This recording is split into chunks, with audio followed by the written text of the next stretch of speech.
Everybody, I'm here with Chris Rufo. He's a senior fellow at the Manhattan Institute. He's a filmmaker, he's an author, he's an activist, and someone very interested in exploring some of the intellectual roots of wokeism, of critical race theory, et cetera. And this interest brings him close to my own interests. And he's just come out with this book, America's Cultural Revolution. So, Chris, thanks for being with us today. And I'm eager to explore these themes with you. Can I begin with this? Often when I become critical of wokeism within a Catholic framework, people say, well, wait a minute, how could you be critical of wokeism? It just means you're awake to social injustice, you're concerned for the poor, and you want to do something about it. And wasn't Martin Luther King woke, and Dorothy Day was woke, and isn't Catholic social teaching essentially woke? And a lot of my time is spent saying, well, no, it's coming out of a very different philosophical matrix. Catholic social teaching is coming out of I'd say, essentially biblical matrix. And wokeism is from somewhere else. And I found your book very helpful in exploring some of that. Just talk to me a little bit about that problem that some of us face when we're critical of it. It's like, well, what do you mean? Shouldn't everyone be for social justice? Yeah, that's right. I mean, I think that the big phenomenon that's happening that really confuses people is that woke ideology or left-wing racialist ideology operates at two levels. There's a level of euphemism, all of which sound very nice. They're very pleasing. It's diversity, equity, inclusion, justice, solidarity sometimes. But then if you actually dig under the euphemisms, which are marketing words, you find an ideology that is very different. It doesn't stem from certainly the Christian tradition. It doesn't stem from the natural rights tradition. It doesn't stem from the kind of traditional mid-century civil rights tradition. It's against all those things. It's against all of those things. And so you have to actually do your homework. You actually have to understand where it comes from. And where it comes from is a couple of different traditions, but most prominently Marxism or neo-Marxism. You have someone like Herbert Marcuse. You have the Black radical tradition, which is an atheist tradition, a militant revolutionary tradition that sought to overturn the system of government in the United States. And then you have this really ugly brew of postmodernism and gender theory that seeks to erase the very basic fabric of the cosmos. It rejects the kind of world of creation in favor of a world of unlimited human manipulation. And so what I've tried to do with the book is essentially that, is to say, let's look at the euphemisms, but let's look underneath them to find what's really happening. Do you find some of that neo-Gnostic, the oldest heresy in the church that keeps asserting itself century in, century out, and the view that, the real me is kind of hidden deep in there somewhere, and the body is malleable, the body can be changed according to the whims of the real inner self.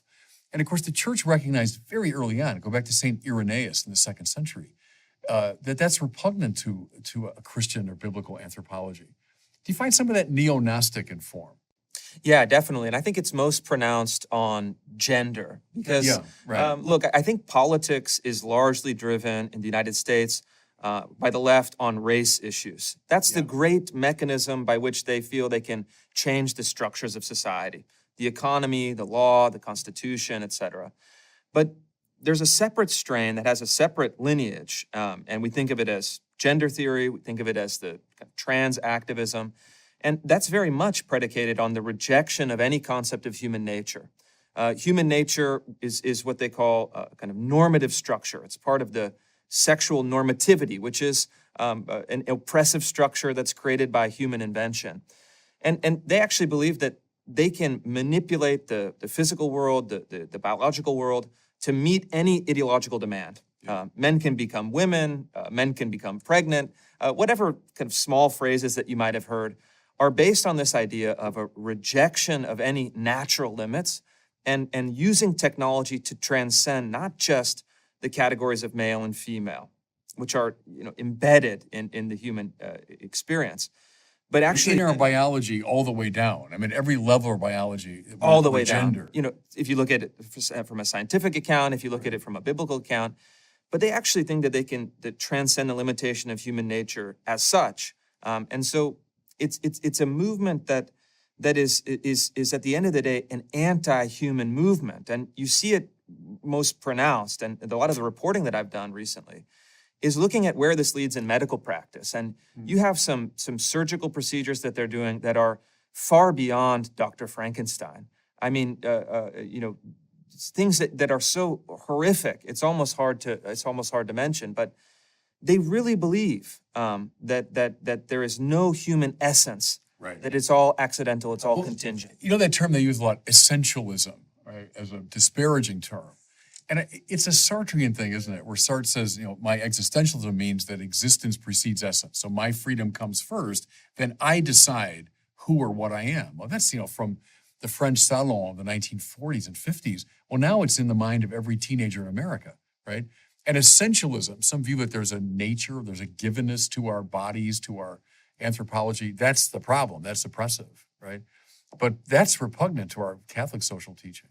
One reason why Pope Francis, and I can tell you this from direct experience, he told us when I was a bishop out in California, I want you to stand against the gender ideology because it's repugnant to the Bible and to our anthropology. And we're on dangerous ground, aren't we? When we start playing that game of my existence completely trumps essence. Yeah, I mean, we're on dangerous ground, but I think most importantly, if you look at it as a practical matter, it just doesn't work. Oh, right. It is disproven over and over and over, and that's really the problem with all of these revolutionary ideologies. At the end of the day, they are revolutions against nature, against human nature, against the social essence of what makes us human beings in community. And they have this romantic and idealistic notion, which is very attractive to people, especially young people, that you can overcome any limitation, that actually the limitations, the proscriptions of human nature are structures of oppression that can be abolished. And so it's very attractive to people, but ultimately the theme in the book, the process that you see in the revolution and the process you see in all these revolutions is one of idealism turning into disillusionment, turning into nihilism. Mm-hmm. And you see that largely in the philosophical line of thought and philosophical reasoning. You see it personally in many of these stories of the thinkers of the time. But then you also see it, and this is the most tragic and devastating, in the lives of people who are manipulated by these ideologies. Right. So those kids who are suffering from it. It's not just an abstraction. Right. And I think that you have to tell them quite the opposite. There is an essence. Mm-hmm. There is a human nature. There is a way that things ought to be. And there are kind of a component of that is there are limitations that you should not only respect as limitations, but actually those limitations are what give us the constraints and the bounds of being human. Right. And I think that it's something that people are hesitant to teach people are hesitant to even say.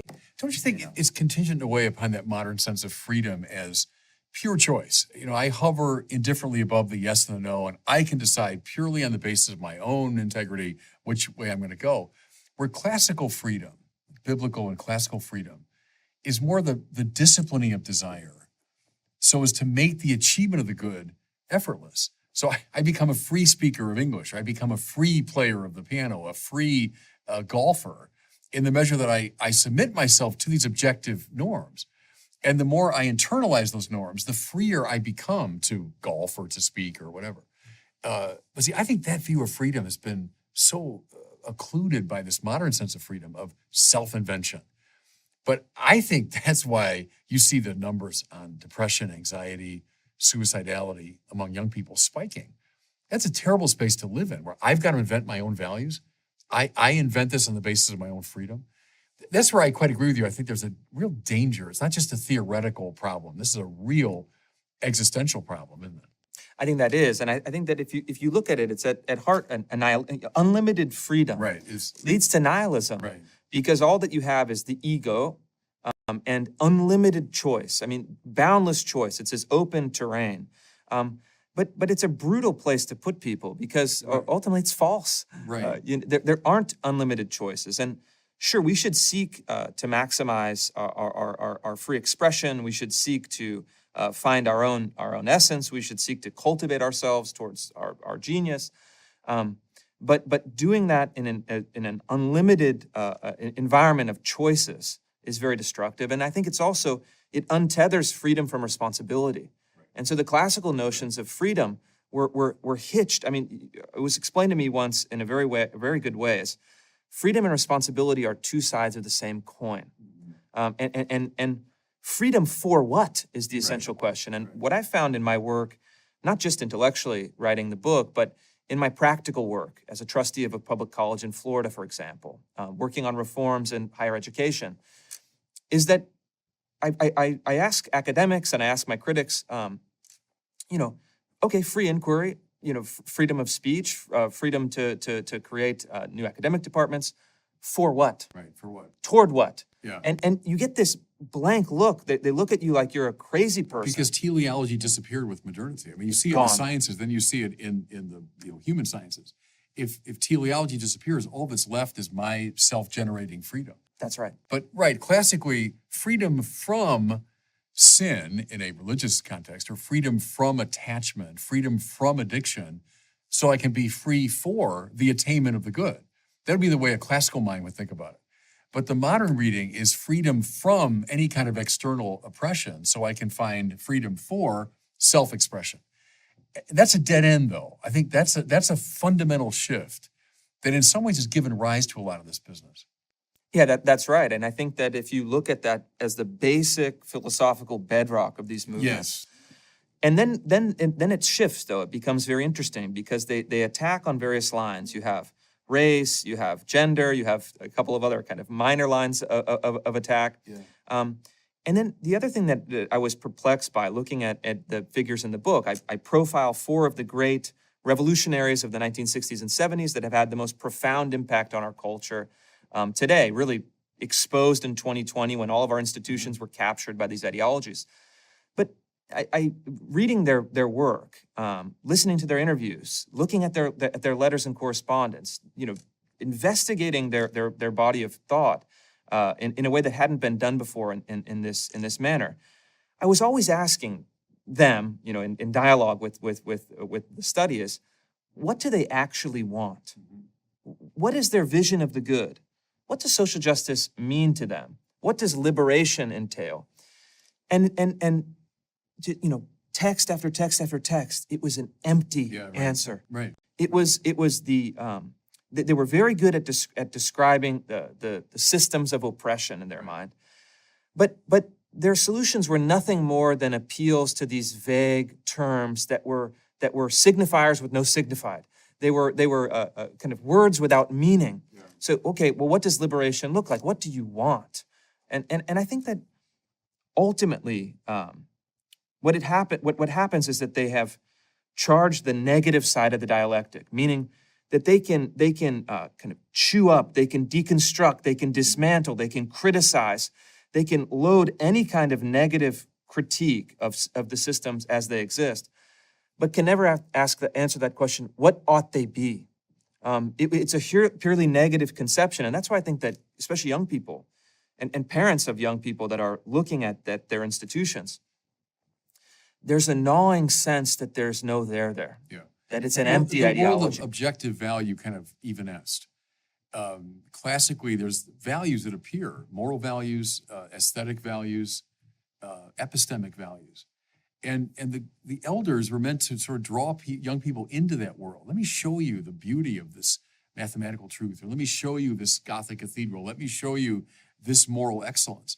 And now bring your freedom into line with those so that you might, in your distinctive way, I think that's where the individualism comes in legitimately. In your distinctive way, you're going to become, intellectual or a moral agent or an artist, right? But see, that got mixed up at the beginning of modernity, it seems to me, and we're seeing in some ways the full, consequence of that. I do want to go back to the central argument of your book, which I think is really important, and I haven't heard it articulated quite this way before. And let me see if I get this right. That the really radical movements, late 60s, early 70s in our country. So think of the Weather Underground, think of Angela Davis, think of the Black Panther movement. I remember those as a kid. When I was a little 10-year-old kid, those were, kind of haunting our imagination. That they dramatically failed politically at that time. I mean, they really tried in some sense to launch a revolution. They dramatically failed. But they didn't go away. They went largely into academe. So the leaders of those movements went into academe. And there was a long gestation period where a lot of the leaders of those movements did their own research, taught a generation or two after them. And then all that came spilling out in a rather surprising way in the summer of 2020 And then in an even more surprising way, rapidly took over most of the cultural institutions. I mean, from entertainment to corporate world to the government. And so it's like the 50-year delayed victory of the radical movements of the early 70s in this unexpected way. Am I getting it right? It's sort of the way you read what's going on behind a lot of the wokist movement. That's right. Yeah. I mean, the main concept underlying that process is what they described in the early 1970s as the long march through the institutions. And this is, of course, an allusion to Chairman Mao. Well, he wasn't chairman at the time, but Mao Zedong's long march in the Chinese Civil War. And the basic theory was this. They tried armed revolution against the United States. There were thousands of bombings in the period of the early 1970s. They were executing police officers. They believed in what they called the FOCO theory. If we can have spectacular acts of revolutionary violence, it will inspire the masses to overthrow the United States government. And then we can seize the means of the state, and we can seize the means of production. We can take over the Ford factory. We can take over the air conditioner plant. The old Marxist dream, kind of Marxist-Leninist orthodoxy.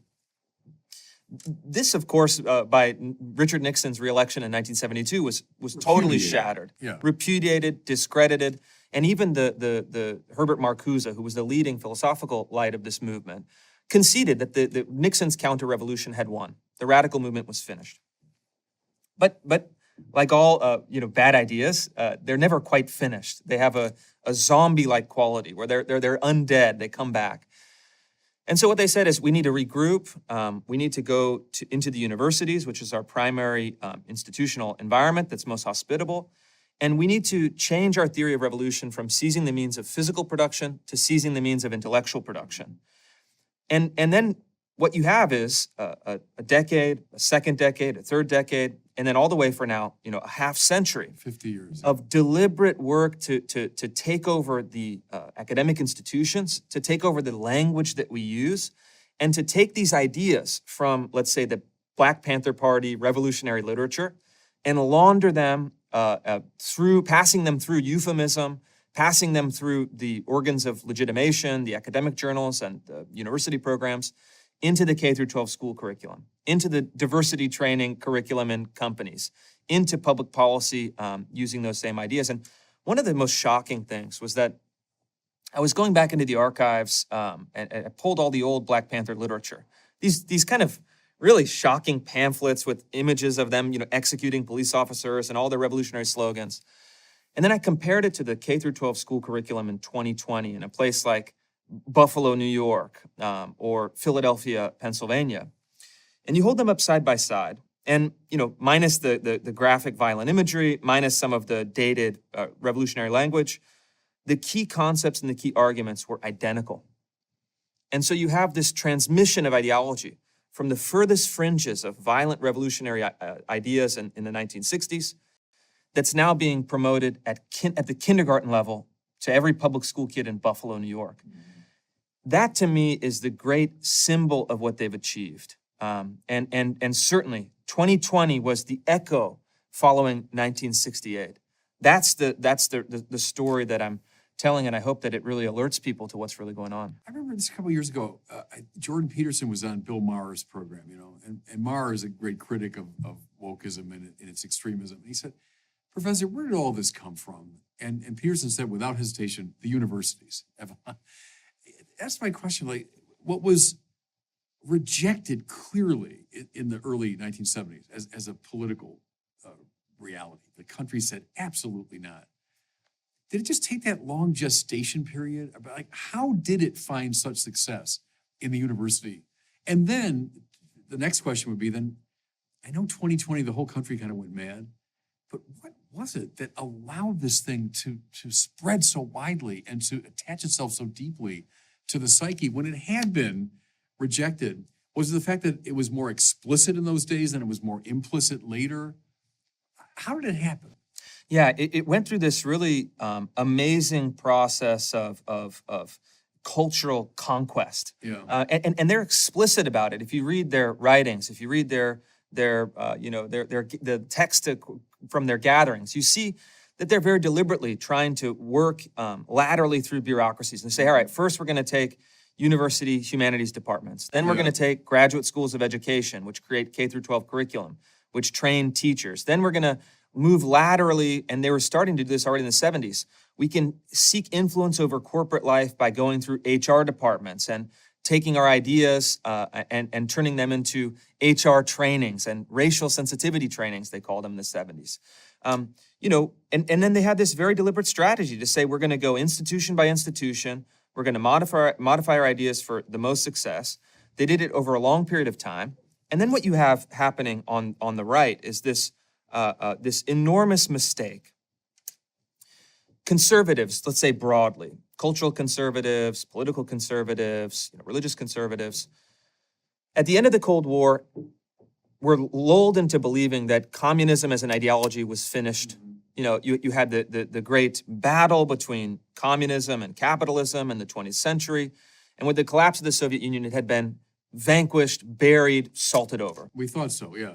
1989, I was in Paris doing my doctoral studies when the Berlin Wall came down and there was this, massive celebration. Then the events after that and the collapse of the Soviet Union. Right, we thought it was the end of history. They thought it was the end of history. And so they really stopped being vigilant. And then they also made an enormous mistake by dismissing these ideas as they were moving through the universities as, well, look at these, green-haired radicals. They're never going to be able to get a job after they graduate. Ha ha ha. It was kind of a mocking contempt. But these ideas are wrong, but they're also serious. And these cohorts of activists that have been trained in the universities, it's not that they were unable to get jobs. They created their own jobs within the institutions as ideological commissars, enforcers, and so now you're being, you're being besieged by all sides. In a rapid course of time. You send your kids to school. Well, they're learning, critical race theory. You go to the office. Well, you're being forced to put your gender pronouns. You go to maybe your civic institution. It's been hijacked by activists. And conservatives felt that they could retreat into the private sphere, that they could, have a private business, they could make money, that they could, they could worship. They have their kind of private religious faith, and they really ceded all of the great culture-forming institutions out into the open. And as a consequence, they were easily captured. Yeah. In universities, you have a kind of left to right ratio of academics, 10 to 1, 20 to 1, 50 to 1, 100 to 1. It's extraordinary. Yeah, I mean, they're completely captured. Completely captured. Left, really. And I think that we've made an enormous mistake by ceding this territory, because this is the lifeblood of intellectual life. And conservatives have consoled themselves to say that, well, we have our economic institutions, we have low, corporate tax rates, communism is done, we won. I think actually in some ways gestating in the universities in these different settings. And what we have right now is this is the new status quo. You have a very uncomfortable situation. You have, in old kind of orthodox Marxist terms, a very hyper-capitalist economic base, but you have a very left-wing or neo-Marxist cultural superstructure. These are the great tectonic plates of our society, and they're at very strong opposition right now. The weird thing is Marx thought the purpose of the superstructure was to protect the substructure. So the capitalist economy would throw up around itself a protective. Now you're kind of suggesting, I think correctly, they're at odds with each other. The superstructure is at odds with the capitalist substructure. That's completely unstable. I mean, I just wonder what that bodes for the future, because it sort of goes against the Marxist logic. Yeah, I think it goes against the orthodox Marxist logic, but in one sense, you have a kind of revolution on both fronts. You have a technological and economic revolution. You have an unprecedented increase in productivity in the economy. And then you have actually, in some ways, a similar cultural revolution in family life, social life, conception of race and gender and identity. And I think that so many Americans find themselves unmoored, totally at a loss. Well, and let me ask you about that, because something I've been tracing for a long time is disaffiliation from the church. So when I was a kid, go back to let's say early 1970s, when Angela Davis and the Weather Underground were doing their work. At that time, statistically, about 3% of our country would have claimed no religion. 97% of the country at that time would have said, I'm Catholic, I'm Protestant, I'm Jewish, or whatever. They'd have some religious affiliation. It accelerated so rapidly beginning in the 90s. Now it's somewhere around between 26 and 30% of the country would say, I have no religion. And you say, well, okay, that's sort of a harmless thing. Absolutely not, it seems to me. That religion provided not just sort of a social structure for people, it provided an ideological framework. It provided a way of thinking about fundamental things.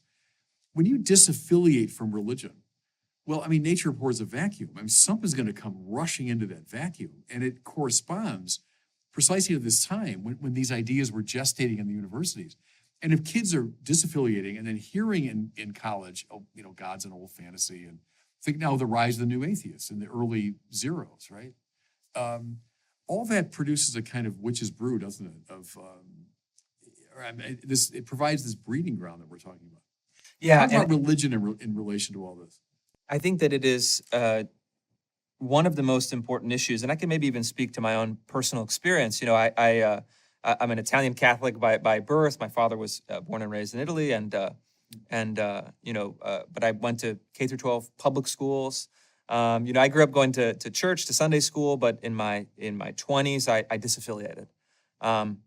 I didn't feel like a lot of your peers. Like a lot of my peers. You know, I went to a Catholic college, Georgetown. You know, kind of maybe nominally Catholic college in my experience, but I disaffiliated because I didn't feel like it was speaking to me. I wasn't persuaded intellectually, emotionally, morally that my participation was essential, and I went on my way. And it was a very rough time. You know, I was focusing on my career, focusing on work, focusing on success, but at the same time there was this emotional turbulence, this gnawing sense that something was not quite right. And then it was only after I got married and had kids that I started the return to the church, and now it's had its ups and downs, but I sensed that there was an answer to these questions that I couldn't find out there in terms of my own success, in terms of the ideologies that I had kind of subscribed to at the time.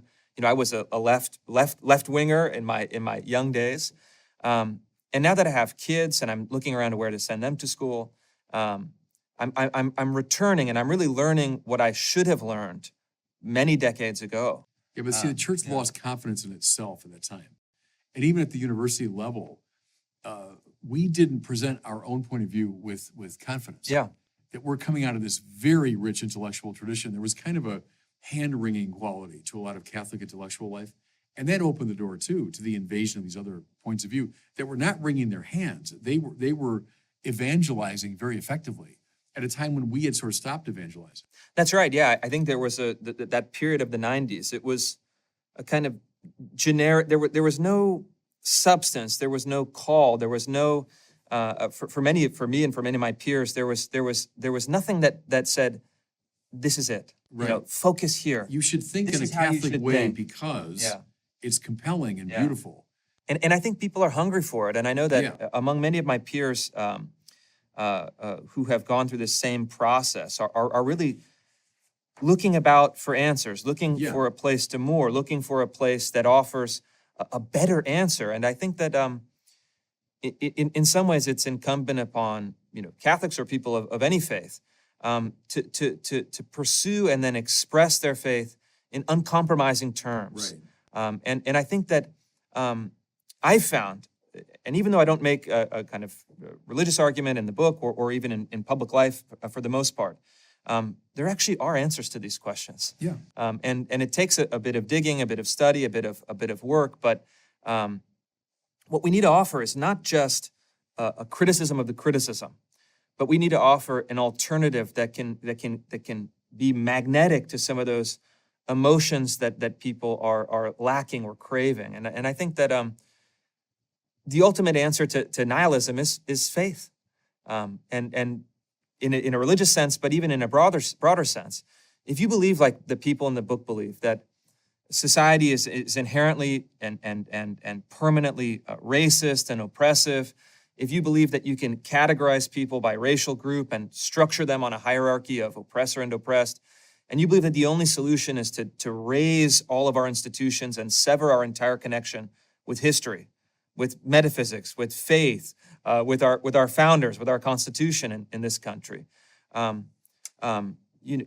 have to provide a vision that meets it in equal force, or else you are kind of, you're playing checkers. Yeah, and don't get me started on that, because I've been saying for years that we have that tradition. We have a way of displaying for people these values. They're grounded in the very smartest people that have operated in Western culture, but we did lose confidence in ourselves. And we asked a lot more questions than provided answers. We tended to reduce religion to social justice, and that made us vulnerable to this because, that's all we're just presenting social justice concerns here. Oh, well, that must be a good thing. That's what our religion's all about. But if you don't see the metaphysical roots of the church's authentic social justice teaching, you'll be susceptible to this. Let me ask something else about religion that intrigues me in regard to all this business. Look at the abolitionist movement in our country, mid-19th century. Look at the civil rights movement, mid-20th century. They were led by religious people. Religious people weren't just part of it. They were the leaders of those movements. And it seems to me both of them, but especially the civil rights movement, were animated by sort of Jeffersonian democratic principles and great biblical principles. Nowhere better exemplified than King's most famous speech, right? Where he's standing on the steps of the Lincoln Memorial and he's appealing to Jefferson, he's appealing to the Bible. And that found a deep resonance in the hearts of Americans who were also formed out of those two traditions. It struck me in the summer of 2020 when all the protests and riots were breaking out, the conspicuous lack of religious leadership. Religious people were not involved in leading those movements, and they were in fact explicitly anti-religious. And as you look deeper into the roots, you'll see, well, they don't like either Thomas Jefferson or the Bible. And so it's not surprising. That's why when people say, oh, well, this is just another expression of what Martin Luther King was saying. No, it's not. It's another mountain. This is another philosophical perspective. The lack of religious interest in wokeism and the lack of woke's interest in religion. Talk about that. Yeah, absolutely. I mean, it's an explicitly atheist ideology from the beginning, and you're exactly right. They don't appeal to the American founding. They don't appeal to any kind of religious tradition. And I always, tell people a good way to just visually show people, rather. Look at the old pictures from, 1963, 1964, 1965, the civil rights marches. It's people of a variety of racial backgrounds, and they're dressed in their Sunday best. They have nice hand-painted signs. It's optimistic. It's hopeful. The speeches are faithful. The speeches are appealing to our best instincts and our best moments as a country. And there are a lot of Roman collars in those pictures. And there are a lot of Roman collars, absolutely. And then of course, the Southern Baptist preaching and the African American church. That was the group, and you could even just see it in their expression. These are dignified, respectful. These are middle-class people who are demanding the recognition of their individual rights and their individual dignity. Compare it to an image of the crowds in 2020. It's people who, very frankly, are deranged, are unwell, are nihilistic. You look at the slogans on the wall, it's a very different tenor, a very different vocabulary. And it's people that are masked, people that are looking for destruction, people that even if you look at like the mugshots in Portland, Oregon, for example, it's people that have nothing of the quality, even just visually, as those civil rights marches. And so, well, King was explicitly nonviolent, and the movers of 2020 were explicitly violent. That's right. Which comes out of a Marxist perspective. You want to foment violent class struggle for Marx. Often in 2020, it was a racial conflict, but still, you want oppressor and oppressed to come into violent confrontation. That's the opposite of what King was advocating. That's right, and I think that it is a kind of rhetorical move that they've done somewhat successfully. Although I think in 2020 people began to see through it, but they wore the civil rights movement as a skin suit, right? But beneath it, it was a kind of atheistic, nihilistic, neo-Marxist ideology that sought to level all of the structures of society. And so, I don't concede for a second, and actually even the critical race theorists. When they were on their heels, we attacked critical race theory. We made it into a national issue. we put them on their heels, they would go on television and say, well, we just want to have, fairness, and we are the civil rights marchers of our time. But you actually look at their literature dating back 30 years. They explicitly argue against civil rights law, against the 14th Amendment, against Lincoln, against the founding. Against the idea of a colorblind society. So King's language, I remember as a kid finding so moving, I dream of a society where my children are judged not by the color of their skin, but by the content of their character. That's it. That's what I want. I still want that. But in the theorist of wokeism, they don't like the colorblind society. That's just a cover for white oppression, isn't it? That's exactly right. And that's really the essence of the critical race theorist's academic argument. They said that America is a systemically racist society since its inception, and the society preaches freedom and equality, but this is just an ideological mask producing false consciousness in the interest of maintaining white racial domination. And so the critical race theorists go back and they say that Lincoln's Emancipation Proclamation was actually a secret plot to entrench corporate interests and white supremacy.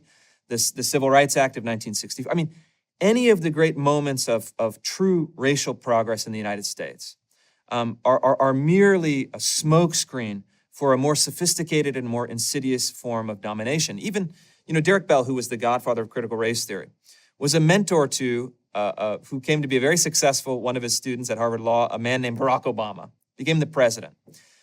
And so Derek Bell, towards the end of his life, in I believe 2010, someone cornered him, says, well, you say that racism is permanent, indestructible, it's the essence of life in America, but your former student, Barack Obama, is now the president of the United States. Was elected twice as the American president, yeah. And in this really, deeply cynical and pessimistic response, he says, he says in effect, Barack Obama is a black president of a white supremacist country.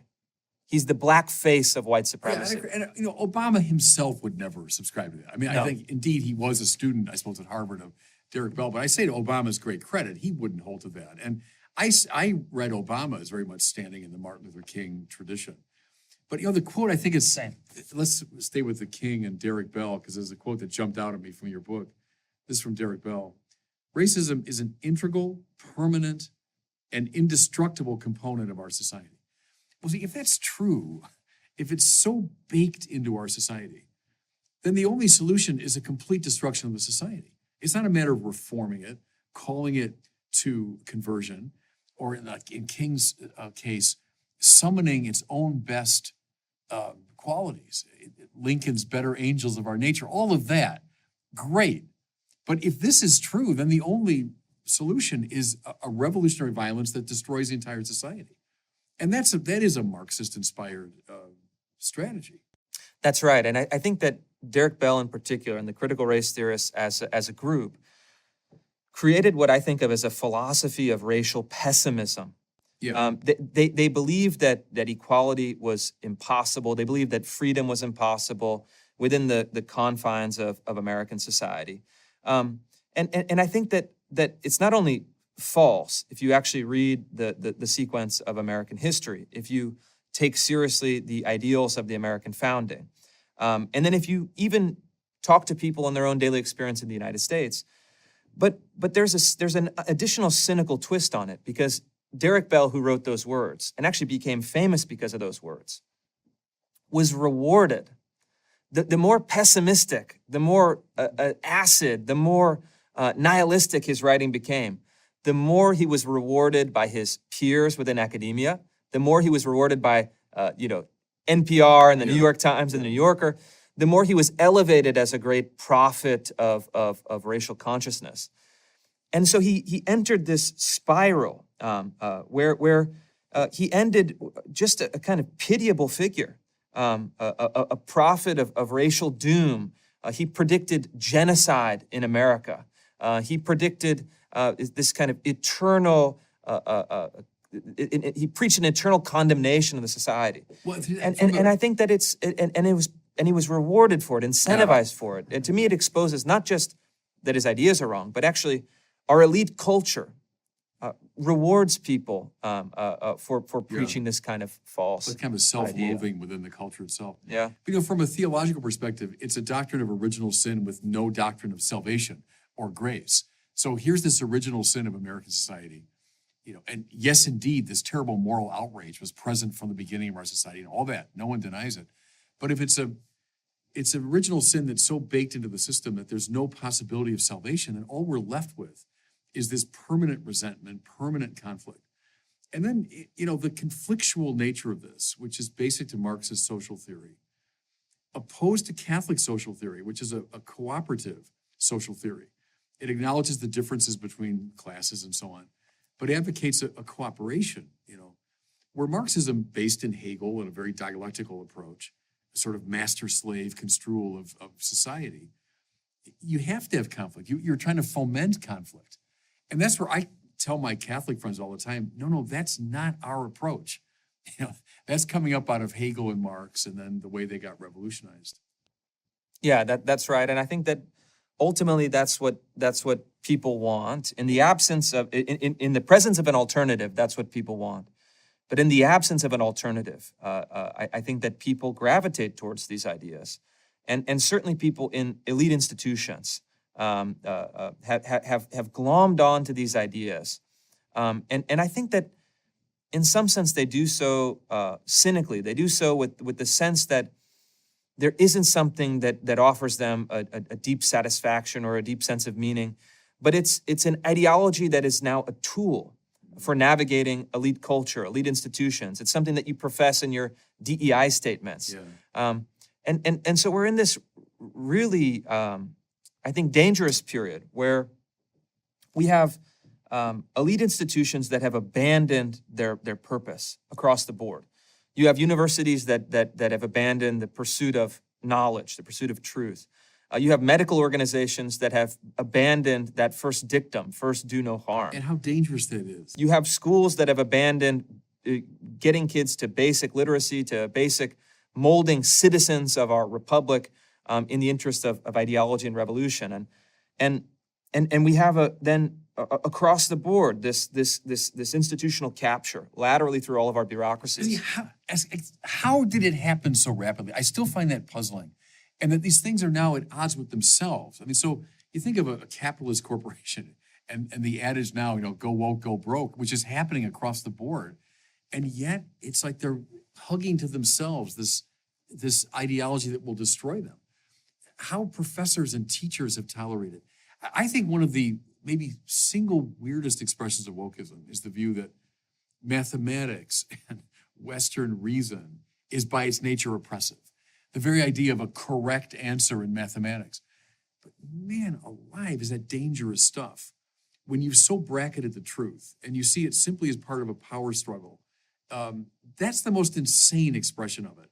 But yet we find that, don't we? Why is the educational establishment hugging that to itself? Well, that's a very interesting specific example. And so it's the discipline of ethnomathematics. That's really what they call it, the academics in Illinois. And they say that, mathematics is not neutral, is not objective, it's not a creation of pure reason. It doesn't conform to any cosmic order. It's all chaos, it's all numbers, it's all interpretation, right? Kind of a Nietzschean, there are no facts, just interpretation. But what they do is that then it becomes two things. One, it becomes a tool to inject ideology into every discipline. And then it becomes really an excuse for not teaching kids math. Yeah, right. Because math is a system of oppression. You need to educate people into ethnomathematics, and everyone is rewarded based on their identity, not based on their accomplishment. And so I've done a number of reports on this. And what I like to tell people and remind people is, well, they didn't call it ethnomathematics, but the Soviets too had something similar. They had the very famous 2 + 2 = 5, which was the idea that under Soviet economic policy, you could have 4 years of production that achieved 5 years of output, because you were taking the ideology and then governing your production, your physical production or knowledge production according to it. And it was so good that 2 + 2 could equal 5. We now have kind of postmodern, racialist ideologues that have resurrected the formula. They say sometimes 2 + 2 can equal 5. It's on a postmodern basis where they have kind of some, if 2 is actually rounding down from 2.4, there's kind of a sophistic argument. But the basic argument is bringing radical subjectivity back to the process in order to foreground identity first and foremost. Right. That's what they're doing. See, the problem is that's by its nature divisive. If I say it all comes down to my subjective decisions, then you got your subjective decisions, and we should maybe tolerate each other, but don't you tell me what to think, I won't tell you what to think.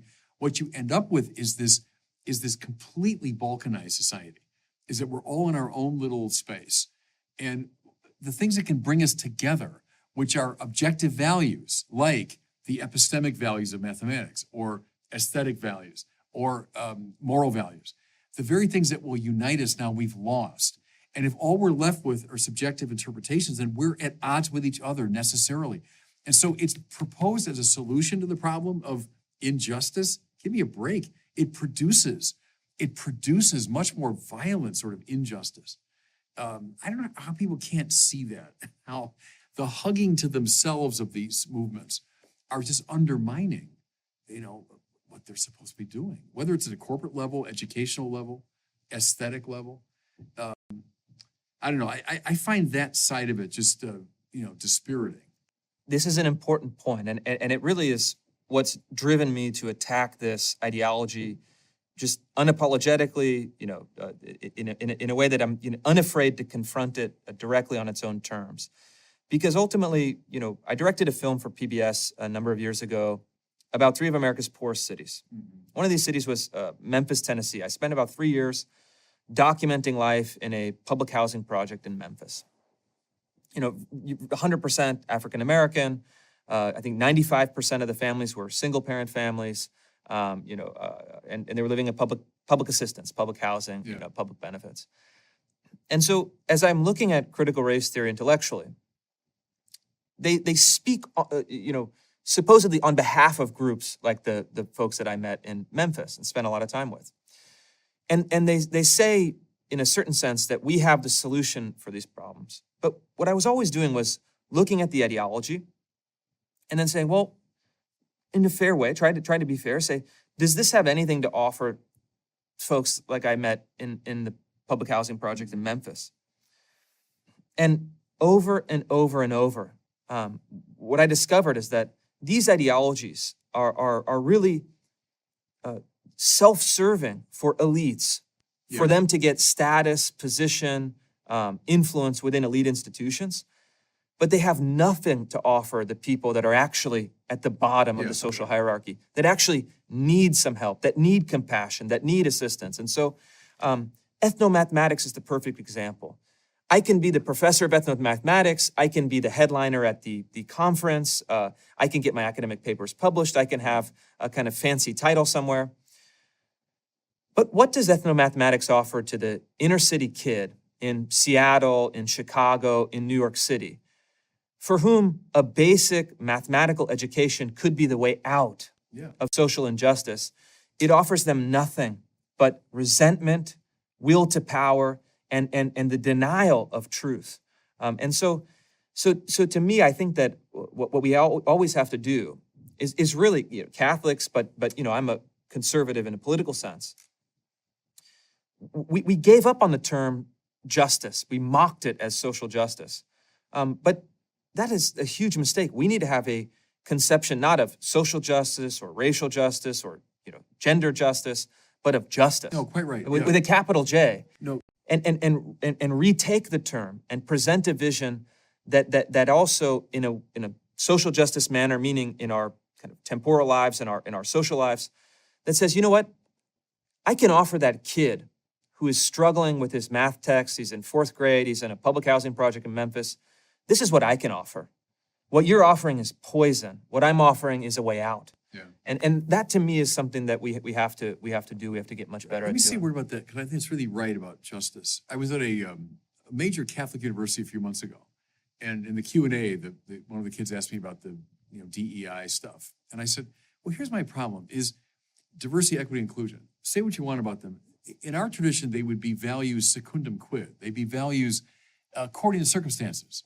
Sometimes, indeed, diversity is a good thing. Sometimes. Sometimes, equity of outcome is a good thing, but not always. Inclusion sometimes is a good thing. And I gave us an example. I said, you're the, director of the Chicago Symphony, and you want the very best players you can in the whole world.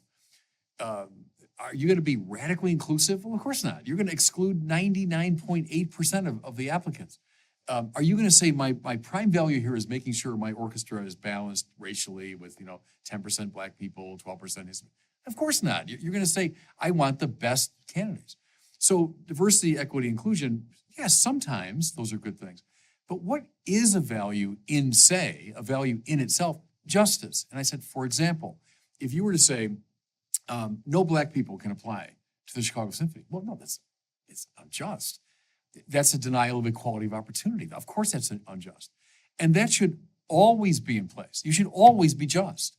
And I said, you should always be loving. Love and justice are two values in themselves. The problem is when you take values secundum quid and you pretend they're values in se.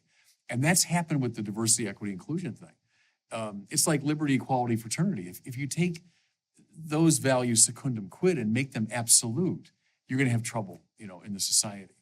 Because I think that's right. Justice is what we're for. That's one of the classical values, one of the cardinal virtues. And classically, we presented that over and over again. We should still present it, and not succumb to this postmodern nonsense that wants to question that. But that's a key distinction. And don't mistake DEI for justice and love. Yeah. They're not the same thing. I wrote an op-ed for the New York Times on this very question a few weeks ago. And I asked a simple question: what is the purpose of the university? Because I've been working on university reform efforts in Florida and in other states. And the argument that I made is that the university has a mission. It's either explicit, they say this is what our mission is, or it's implicit. And my argument was that universities have lost the sense of purpose and the sense of telos, the sense of the ultimate aim. And they've substituted a bureaucratic morality of DEI, diversity, equity, and inclusion, in its place. But to me, a university should be oriented towards, classically speaking, the true, the good, and the beautiful. Yeah. And the argument that I made is that you can have a university oriented towards the true, the good, and the beautiful, the great transcendentals, or diversity, equity, and inclusion. Pick one. Yeah. And you can't have both. You cannot have both as the ultimate aim.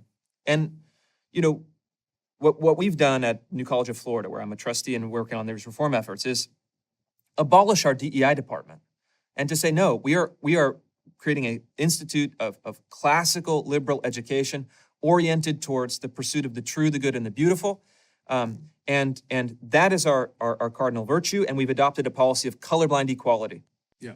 We'll treat anyone equally who applies. And guess what happened? We got rid of our DEI department, and we've said, this is our vision, this is our telos, we're restoring the purpose of education. And not through manipulation, not through a discriminatory policy of DEI.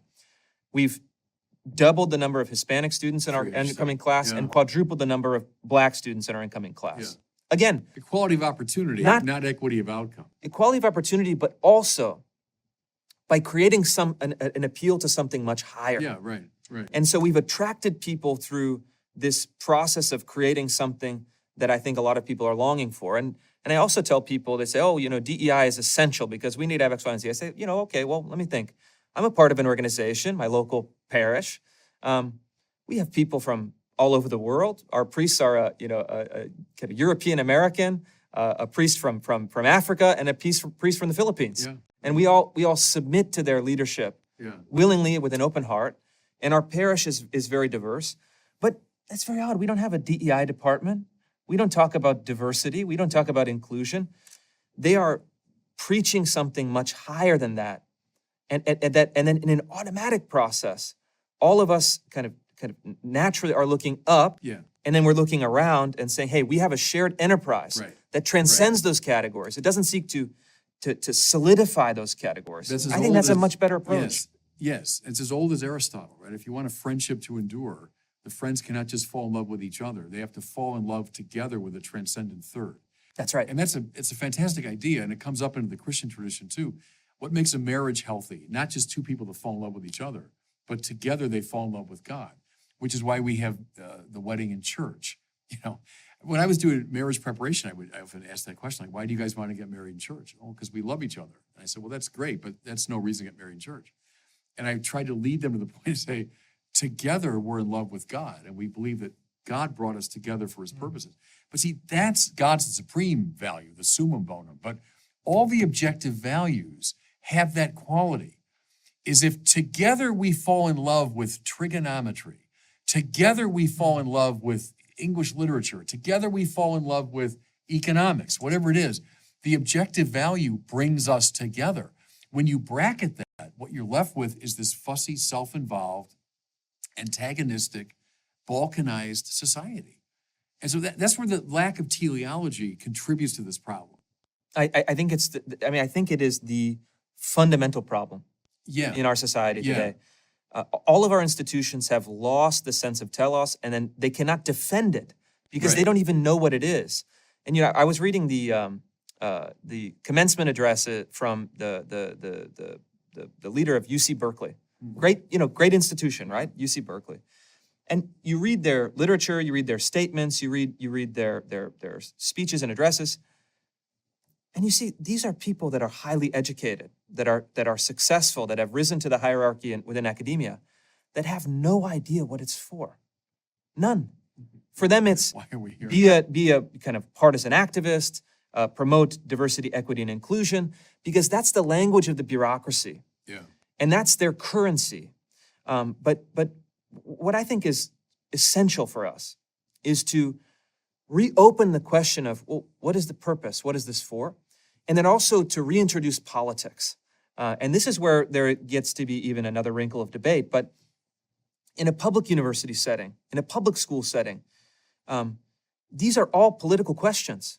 In a K through 12 school, you have a school board, you have state legislators, you have voters and parents that are investing in these systems. They should be determining how these systems are run and which values they transmit, not the bureaucracies, not the DEI departments, not the left-wing activist teachers. And so what I think we have to do is simultaneously open a question of ends, meaning what is the purpose of these institutions, but also reinvigorate the process of means. How do we determine what these institutions are oriented towards?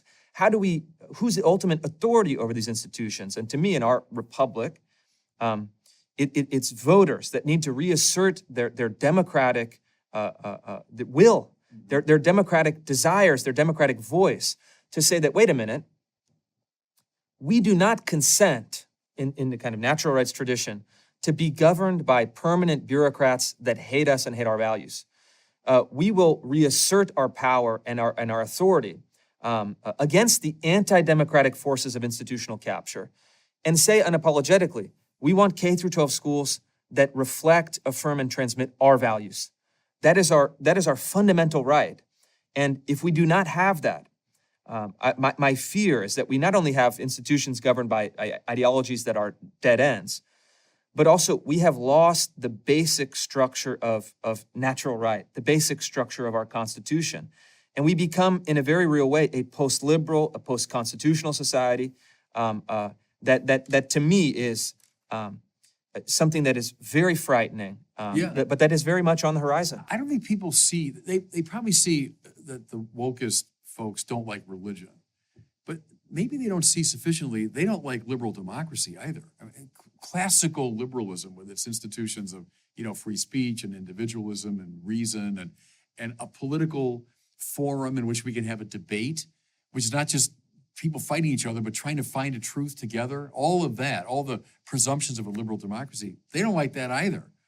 So they do not. That's what makes it very dangerous to me. And here's the key difference, and I think it's important for people to be able to articulate it, is, the founders who established a democratic republic, let's say a classical liberal structure of the Declaration and the Constitution, they believed that the purpose, the end of government, was to secure the rights of the people to life, liberty, the pursuit of happiness.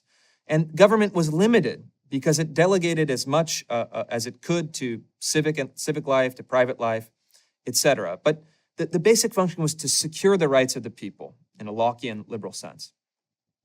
Let's say the left-wing ideologues, the neo-Marxists, the DEI officers, they actually don't believe in that at all. That's a limited government. They want an unlimited government that manages society via bureaucracy and via applied social science, via ideology in a sense. And so they want an activist government that reshapes society according to their principle. These are different systems.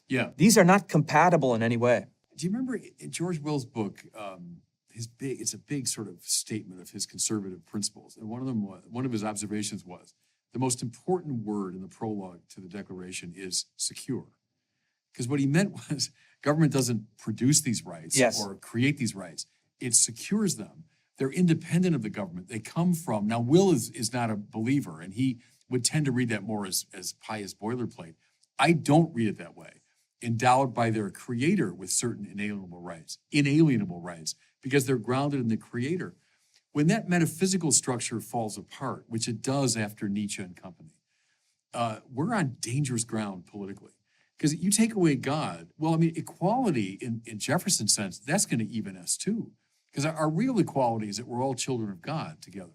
Our rights are going to even us because they're dependent upon the creator's will. If it becomes a question of, a bureaucrat deciding what things are going to be, if we're in a regime of complete self-invention, we're on dangerous ground indeed, And I wonder if people get that the American system that Martin Luther King would have affirmed very strongly, with its biblical roots, that's called into question pretty radically by these folks. That's right. And I think, well, in an additional way, though, if you look at the Great Society programs, which King supported, that also is a departure, though, because the programs of the Great Society were different than the Civil Rights Act. The Civil Rights Act simply said, we want to honor the principle of the Declaration and the 14th Amendment, and we cannot have separate but equal facilities. We cannot have unequal treatment based on racial category. Right. We want to have equal treatment of individuals under the law. To me, that is the fulfillment of what Jefferson had envisioned, but tragically was unable to complete. But then you have kind of lumped together in the popular consciousness, well, we need to now create a bureaucracy that is capable of administering society according to social science, according to the best and the brightest, and creating equal outcomes, creating substantive equality rather than just the equality of rights. This is an extreme departure from what I think that it was intended by that Lockean liberal principle. And moreover, in my view, having studied it, having looked at it in practice, creating that film for PBS and for 3 of America's poorest cities, it also doesn't work. The societies that are most governed by the state, let's say using the public housing project as our prime example, because the physical production, the economic, the cultural, the rules, everything, it is literally a kind of government-run society in microcosm, is a disaster because it undermines and ultimately destroys the actual natural rights towards which I think human beings are oriented. Locke talks about, the family. The founders talked about the family. You have a basic system of morality. You have a sense of the transcendent. You have the organic production of the economy, of social relations. All of that is wiped out by the state. And the state Nietzsche was right in this sense. He called it, the cold monster of the state. For all of his, faults, in some sense, he had an intuition that the instinct towards socialism, the instinct towards the management of society by the state, he was concerned about genius and hierarchy in that sense. But I think it also, in a Christian sense, in a more humble sense, destroys the most vulnerable, destroys the people who are at the bottom of the social hierarchy. And I always tell people, go spend a couple weeks in a public housing project in the United States, and then tell me if you still believe in the vision of the Great Society. I think the evidence over and over does not stand. And I think that if you care about poor people, there is a much better way. After trillions of dollars spent, right? That's the argument. It's $1 trillion a year right now. Yeah. $1 trillion a year is greater than the GDP of almost every nation on earth. And we spend $1 trillion a year, more than that now, on means-tested welfare programs. In Memphis, it's something like $3 billion a year on 100,000 households. You could, that's $30,000 a year per household. That is that's a middle-class wage in most European countries. But you have something that is so profoundly horrifying. You have a neighborhood, this 38126 zip code in Memphis, where I spent a few years learning and meeting people, has 6,000, a population of 6,000, and at the time had only 12 nuclear families, meaning mother, father, and children in the home. So you have a generation of people that are growing up not just themselves in a fatherless household, but likely knowing not a single person that has a mother and the father in the home. This is the first time in human history that that's ever happened. And I think that it is naive, and actually it's cynical, and I think it's evil to say that the only solution is to, bring in, the DEI bureaucrats that get paid their six figures, that don't make any change, but are self-satisfied. To me, that is, and let's say in a social justice sense, an outrage, something that we are creating in our society that is so nihilistic and so profoundly tragic and disturbing. I think that it should shock all of us into trying to propose a better way. There's so much there that we could talk about. I think of, the breakdown of metaphysics that we talked about, the loss of God, the loss of religion, of that kind of cohesiveness. And just the loss of a sense of what brings a society together. And a lot of this woke business is just encouraging the very worst instincts. It's encouraging the very worst tendencies within a society. They're actually driving us apart. So I could talk to you all day. We're coming to the end of our time though, but and we've been hinting at it a bit, but give me a sense of the way forward as you're looking at it right now. So we've, diagnosed some of the problems with this. We've seen the difficulties. Are there signs of hope? I mean, one that I find actually is the reaction against the extremism of a lot of the woke ideology. And I compare it to, go back to, 17th century Puritanism, or come up to the Jacobin period, go into Prohibition in the 20th century, or the McCarthy. And there's been these sort of outbreaks of a puritanical frenzy, let's say. But all four of those examples, everyone today would say, well, yeah, that's terrible. Nobody wants that. My hope is that in 20 years, 30 years, 40 years, people will look back at this time and say, oh my goodness, that woke extremism was so unhealthy. I mean, is there a backlash happening? Is it already underway? Yeah, there is, and I think it's already underway, and it's already underway on a couple of different fronts. But if you were to say, well, what is the solution? I think it is first and foremost people understanding what the problem is. You have to understand a problem in order to solve it, typically. And I think there are a number of ways that we can do it. There's the kind of individual way of solving the problem, meaning that it's open to all citizens, that is part of the fabric or the function of their daily lives. And then there's the political, those of us who are fighting in politics. And they go hand in hand. In the local sense, which is really where I'm most optimistic, what I'm seeing from parents all over the country, from families, from people within institutions, is a sense that education in particular has gone so wrong that we need to build and create alternatives. I know in my local community, we have the kind of classical Catholic education that I think is now thriving. There's one of the fastest growing education movements. You have the homeschool movement, has record numbers of people, and you have the school choice movement at the policy level. Now in 6 or 7 states, parents can opt out of the public school system and take their $7,500 per year per child and take them to any institution of their choice.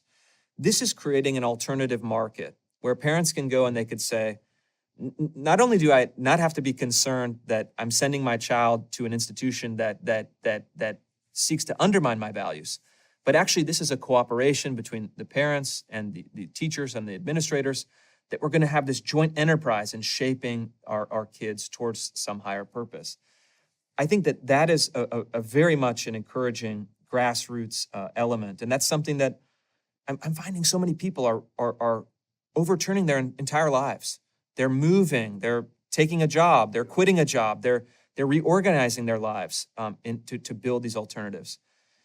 And then on the policy sense, I think that we are also making progress, because what I'd like to think of is that this is not a conflict at heart between left and right. This is a contest between the permanent bureaucracy and, let's say, elite institutions that are seeking to impose these ideologies from the top down, and then the broad middle class that opposes them. And so what I think we need to do is to have a sense, and this is going to be led by more conservative politicians who have a vested interest in responding to their constituents, to say public institutions must once again reflect the values of the public and must be ultimately accountable to the public that funds them, that charters them, that sustains them. And so what I think it is really a renegotiation of the contract, the social contract, between the people and between their government, so that we have these